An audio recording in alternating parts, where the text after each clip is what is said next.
សួស្តីបងប្អូនទាំងអស់គ្នាយើងបន្តនៅមេរៀនថ្មីក្នុងវីដេអូនេះអញ្ចឹងមុនយើងតយើងរំលឹកមេរៀនចាស់សិនមិនចឹងtrongមេរៀនចាស់យើងបានសិក្សាអំពី AIR ដែលមានសំឡេង air និងមួយទៀត ARE ក៏មានសំឡេង air ដែរអញ្ចឹងនៅក្នុងមេរៀននេះយើងបន្តមេរៀនថ្មីមេរៀនទី7ដែល AU មានសំឡេង o អូខេ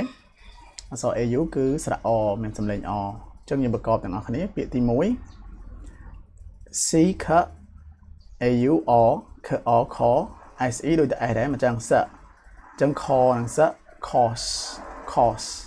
ពាក្យទី2 S មានសំឡេងស AU គឺស្រៈ O ស O ស CE ក៏ស្មើនឹង S ដែរសំឡេងសអញ្ចឹងសនិងស sauce ទី3 P មានសំឡេងផ AU គឺស្រៈ O P O P SE ស P និងស pause អូខេអញ្ចឹង AU មានប៉ុណ្ណឹងយើងទៅមេរៀនទី8ទៀតអូខេមេរៀនទី8របស់យើងគឺអក្សរ AW ដែលវាមានសំឡេង O ដែរ AW ណាអញ្ចឹង S មានសំឡេងស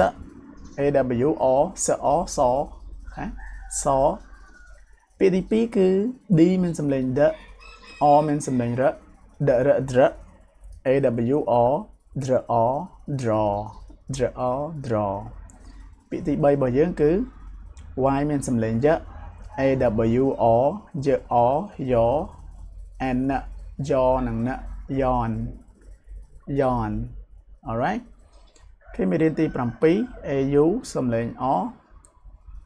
មេរៀនទី8 AW សំឡេង O អញ្ចឹងនៅមានមេរៀនមួយទៀតគឺមេរៀនទី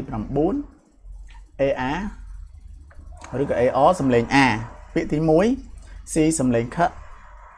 AR គឺ A K A K ពាក្យទី2 S សំឡេងស T សំឡេងថសថ star AR គឺស្រៈ A star A star និងពាក្យទី3 S មានសំឡេងស T មានសំឡេងថសថ star AR គឺស្រៈ A star A star T គឺថ star និងថ start ហើយអញ្ចឹងក្នុងវីដេអូនេះមាន3មេរៀន AU សំឡេង O AW សំឡេង O និង AR សំឡេង Aចឹងយើងចប់តែប៉ុណ្្នឹងហើយកុំភ្លេចមើលពាក្យបន្ថែមក្នុងសៀវភៅជួបគ្នានៅក្នុងវីដេអូបន្ទាប់ទៀតអរគុណ